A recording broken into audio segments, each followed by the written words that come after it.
ഒരു വല്ലാത്ത അവസ്ഥയിൽ നിൽക്കുന്ന ട്രംപിൻ്റെ ഒരു വജ്രായുധം പോലെയുള്ളൊരു പ്രയോഗമാണോ പിക്കാക്സ് മൗണ്ടൻസ് ആക്രമിക്കും എന്നുള്ളത്? ഈ ട്രംപ് പറയുന്നത് പഴയ കുറുപ്പിൻ്റെ ഉറപ്പ് പോലെയാണ്. ട്രംപിൻ്റെ ഉറപ്പ് പഴയ ചാക്ക് പോലെയാണ് ട്രംപിൻ്റെ വാക്കുകൾ. പലപ്പോഴും ട്രംപ് വലിയ ജനകീയനൊക്കെ ആയിരിക്കും അമേരിക്കയിൽ, അത് മറ്റൊരു കാര്യം.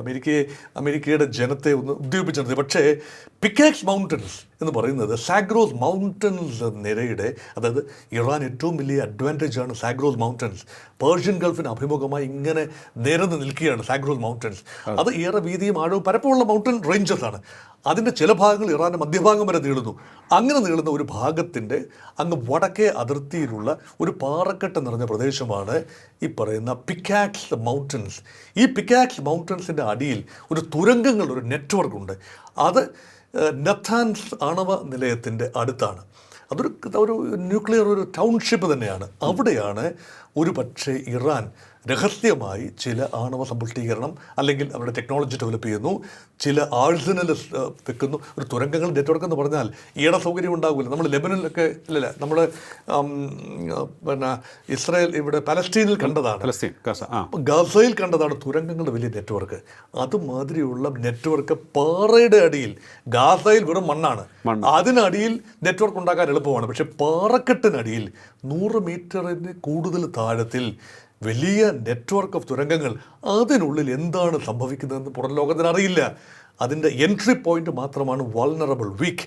അവിടെ തെരഞ്ഞു പിടിച്ച് ആക്രമിക്കുമെന്നാണ് അമേരിക്ക പറഞ്ഞിരിക്കുന്നത്, ട്രംപ് കഴിഞ്ഞ ദിവസം പറഞ്ഞിരിക്കുന്നത്, അല്ലെ ആ സൂചന നൽകിയിരിക്കുന്നു. പക്ഷേ അത് സാധിക്കുന്നില്ല എങ്കിൽ മലനിരകൾ തുറക്കുന്ന രീതിയിൽ ബങ്കർ ബസ്റ്ററുകൾ, ഒരു ബോംബിന് പുറകെ മറ്റൊന്നായി നിരന്തരം ബങ്കർ ബസ്റ്റർ പ്രയോഗിച്ചാൽ ഭ്രംശമേഖലകൾ ഇവിടെ ഓപ്പൺ അപ്പ് ചെയ്യും. ഭൂമികുലുക്കം ഉണ്ടാകാം, വലിയ രീതിയിലുള്ള പ്രകമ്പങ്ങൾ ഉണ്ടാകാം.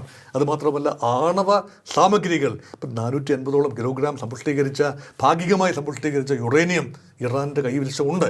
അത് സൂക്ഷിച്ചിരിക്കുന്ന ഇടങ്ങളിലേക്കാണ് അമേരിക്ക എത്തുന്നതെങ്കിൽ വികിരണം ഉണ്ടാകാൻ സാധ്യതയുണ്ട്. വികിരണം ഉണ്ടായാൽ കൈവിട്ടു പോകും, അല്ലേ? അപ്പോൾ ആ ഒരു രീതിയിൽ അമേരിക്ക തീക്കൊള്ളി കൊണ്ട് തല ചൊറിയുന്ന, സ്വന്തം തല തന്നെ തീക്കൊള്ളി കൊണ്ട് ചൊറിയുന്ന രീതിയിലാണ്. അന്താരാഷ്ട്ര കമ്മ്യൂണിറ്റിയൊക്കെ എത്രത്തോളം ഇത് അംഗീകരിക്കുമെന്നറിയില്ല, കാരണം ആ രീതിയിലുള്ള ആക്രമണം. അതുമാത്രമല്ല, കഴിഞ്ഞ ദിവസം ഒരു രസകരമായ ഒരു റിപ്പോർട്ടും വായിച്ചു. അതായത് റഷ്യ ഈ സെൻഡിങ് എ സ്പെഷ്യൽ എയർക്രാഫ്റ്റ്, അതായത് ഒരു പ്രത്യേക സജ്ജീകരണങ്ങളുള്ള, നിരീക്ഷണ സംവിധാനങ്ങളുള്ള ഒരു ന്യൂക്ലിയർ യുദ്ധം ഉൾപ്പെടെയുള്ള കാര്യങ്ങൾ ഉണ്ടായാൽ പെട്ടെന്ന് തിരിച്ചറിയാൻ കഴിയുന്ന രീതിയിലുള്ള നിരീക്ഷണ വിമാനം ടെഹ്റാനിലേക്ക് അയച്ചു എന്നാണ്. ഇപ്പം ഇറാൻ്റെ വിമാനങ്ങൾക്ക് പറന്നു പോകാനാവില്ല, കാരണം അത് അമേരിക്കൻ എയർ ഡോമിനൻസ് ആണ് ഇവിടെ. പക്ഷേ റഷ്യൻ വിമാനത്തെ തൊടാൻ അമേരിക്ക തയ്യാറാവുമോ? എന്ത് പർപ്പസാണ്? അതുകൊണ്ട് റഷ്യ നേരിട്ട് രംഗത്ത് വരികയാണോ? അറിയില്ല. സാധ്യത വളരെ കുറവാണ്. റഷ്യ ഇപ്പോൾ തന്നെ ഒരു യുദ്ധരംഗത്താണ്, ഉക്രൈനുമായി യുദ്ധരംഗത്താണ്. ചൈനയും നേരിട്ട് വരാൻ സാധ്യതയില്ല. പക്ഷേ ചൈനയും റഷ്യയും നിരന്തരമായി ഇറാന് റിപ്പോർട്ട് കൊടുക്കുന്നുണ്ട്.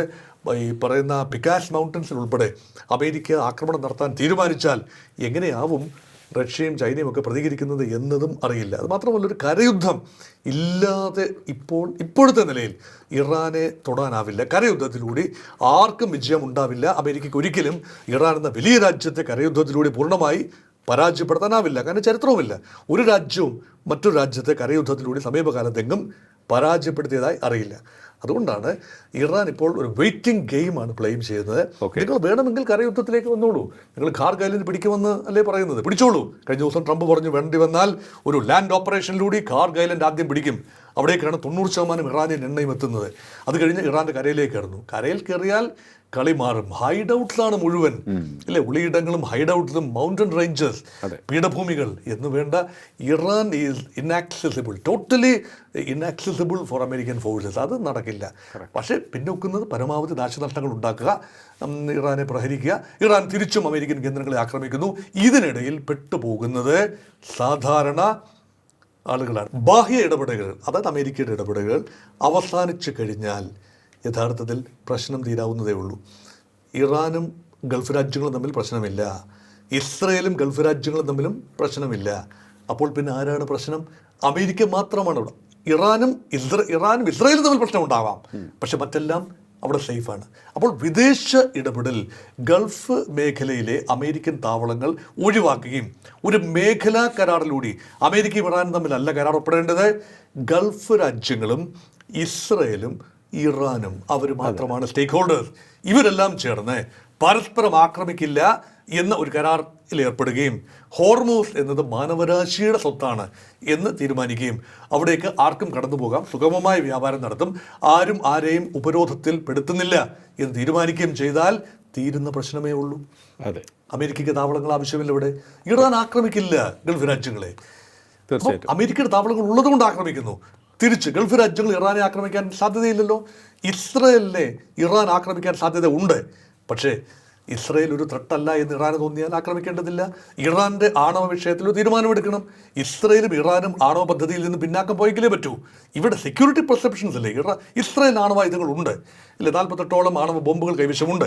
അത് സെക്യൂരിറ്റി പെർസെപ്ഷൻ കൊണ്ടാണ്. അവിടെ ഇസ്രയേലിനും ഉറപ്പ് നൽകണം. പാലസ്തീൻ വിഷയം പരിഹരിക്കപ്പെടണം, വളരെ പ്രധാനപ്പെട്ട കാര്യമാണ്. അടിസ്ഥാന വിഷയം പാലസ്തീൻ രാജ്യം ഉണ്ടാവണം, സ്വതന്ത്ര പരമാധികാരം പാലസ്തീൻ ഉണ്ടാകണം. അവരും അറബ് രാജ്യങ്ങളും ഇസ്രയേലിനെ അംഗീകരിക്കുകയും വേണം. ജൂതരാഷ്ട്രം ഉണ്ടാവണം, അത് നിലനിൽക്കണം. അറബി പലസ്തീൻ രാജ്യം ഉണ്ടാകണം, നിലനിൽക്കണം, പരസ്പരം അംഗീകരിക്കണം. പിന്നെന്താണ് വിഷയം? ആ വിഷയം പറഞ്ഞുകൊണ്ടാണല്ലോ ഇറാൻ ഇസ്രായേലിനെ ആക്രമിക്കുന്നത്. അപ്പോൾ ഇറാന് പറയാനൊരു കാരണമില്ലാതാകും. പലസ്തീൻ രാജ്യം ഉണ്ടായല്ലോ, പിന്നെ ഇറാൻ എന്ത് പറയാൻ സാധിക്കും? അപ്പം ഇറാനെ വെറുതെ പ്രകോപിപ്പിച്ചിട്ട് കാര്യമില്ലല്ലോ. അവരുടെ പാട് നോക്കിക്കോളൂ. അവർക്ക് എണ്ണയുണ്ട്, ഗൾഫ് രാജ്യങ്ങൾക്ക് എണ്ണയുണ്ട്, ഇസ്രായേൽ ടെക്നോളജി ഉണ്ട്. അപ്പോൾ അമേരിക്കയുടെ പ്രസൻസ് ആണ് പലപ്പോഴും കാര്യങ്ങൾ സങ്കീർണമാക്കുന്നത്. പരസ്പരം ആടിനെ പരസ്പരം കൂട്ടിയിടിപ്പിച്ച് ഇടയ്ക്ക് നിന്ന് ചോര കുടിക്കുന്ന ചെന്നായായി ആര് പ്രവർത്തിച്ചാലും ആ ചെന്നായി അവിടെ നിന്ന് പുറത്ത് പോയി കഴിഞ്ഞാൽ പ്രശ്നങ്ങൾ ഭാഗികമായി പരിഹരിക്കപ്പെടും എന്നത് അക്കാദമിക ചിന്തയാണ്. പ്രായോഗികമായി സാധ്യമല്ല. എന്തുകൊണ്ടാണ്? അത് പണമാണ്, ഓയിൽ ഇൻട്രസ്റ്റ് ആണ്, ആംസ് ആൻഡ് അമ്യൂണീഷൻസ് ആണ്, അമേരിക്കയുടെ സാമ്പത്തിക താല്പര്യങ്ങളാണ് ഗൾഫിലുള്ളത്.